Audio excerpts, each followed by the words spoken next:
Hi everyone, I'm Evangeline right here at etrailer, and today we have the Rhino-Rack Freestanding Sunseeker Awning. Now, this is going to be a straight out from your vehicle awning, which has something extra special, which is that it has gas struts, which makes your awning setup seconds long.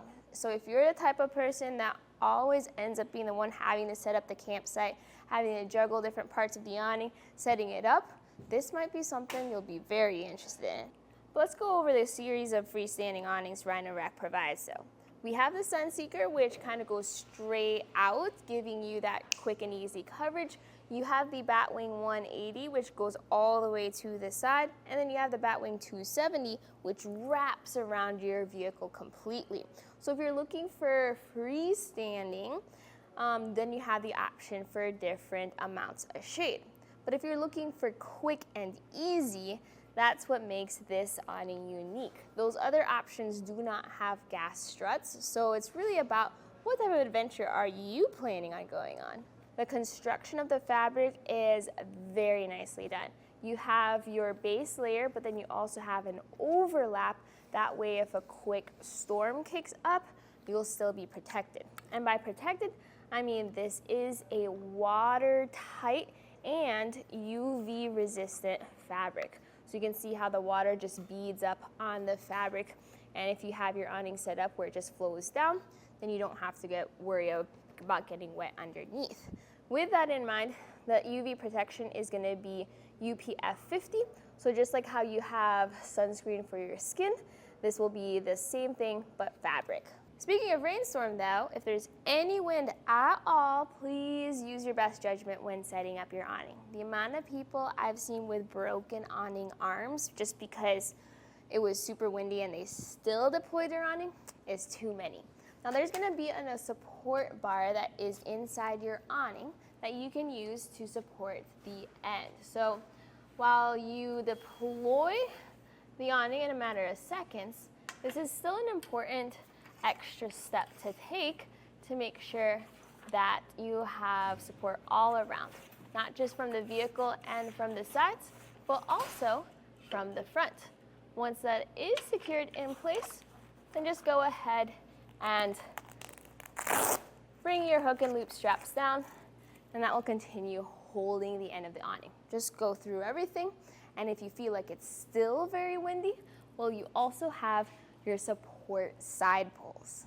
Those poles are stored inside, and you don't need these all the time, but if there's any hint of any wind being kicked up, please use them.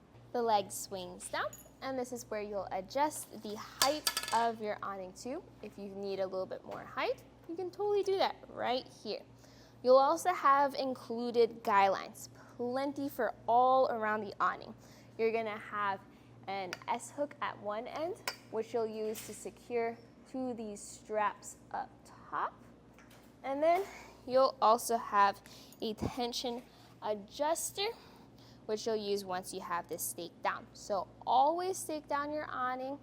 If you have turf or dirt, that's gonna be super easy with the included stakes. If you have gravel or you're on a parking lot, you can always take a look at stake sandbags like you would use for a regular tent. And I don't usually talk about storage bags, but this one's just too good to not talk about. You can put all your stakes and all your guy lines in a bag that's already attached to the awning. You know the amount of times that I've left behind stakes and just had to use ones for my own tent? Too many. So this definitely solves that issue. So as someone who's worked with tons of awnings, from materials to how it sets up to the construction of the whole thing, very intuitive, very easy to use, and very high quality. So a lot of people at this point would be like, great, I want this awning, I'll take it. Here's gonna be the downside. This actually won't work for every single vehicle because of how it's installed. So let's pack this up so that we can talk about that further. By the way, the trick here as you fold these gas strut arms in is that there is a lot of tension here where the gas strut is engaged, but when you get closer in towards your angle, it's gonna be a lot easier.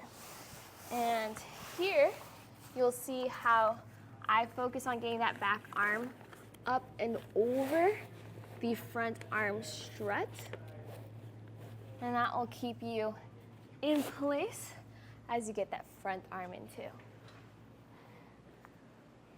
See how much easier this is compared to rolling up your awning? Well, you still needed to roll up a little bit of fabric just to get this all compact so that you can buckle everything down. But still, compared to the Sunseeker not freestanding awning of the same size, 2M, this is a much more simple process.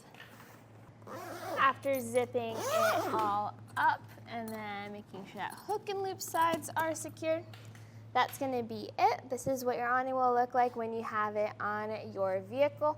Lots of people just leave this on there because the cover is weather resistant. It does protect your awning, and it's fine for full-time storage on the vehicle. Now, if you are putting other things on top of your car, you also have to consider how your awning is installed. So if you stuck around for that, let's get into the nitty-gritty. What you need to make sure so that you can install the awning is that you have crossbars with a channel and that your crossbars are far apart enough. So the brackets you see here install on top of the bars. They have a nut inside them, cinching them through the channel of the bars. Obviously, this will work with your Rhino-Rack crossbars like your Vortex, Sports, and even your Pioneer platform racks. If you have another brand, as long as you have regular style channels, then you will be good to go. But where it gets a little trickier is how far apart are those crossbars. Now, I have it in the front and the back bar, and this is about 48 inches apart, which is our crossbar spread. Since this is a long awning, you need to have those crossbars far enough apart where you don't have too much overhang or too much awning sitting off to the side. So the maximum recommended by Rhino-Rack is no more than 27 inches of overhang. So in our case here on our truck, evenly distributed, good support, we can carry this awning. If this was on my car where my crossbars are super close together, this might not be the best fit. But what would work for my car is the Rhino-Rack Sunseeker 2M, which is the lighter but not freestanding version. But hopefully this video was helpful for you for just getting an idea of how this awning works, what makes it special, and if it will be a fit for you and your vehicle and your adventures. What you saw was the Rhino-Rack Freestanding Sunseeker at etrailer.com. My name is Evangeline. I hope you enjoyed this journey.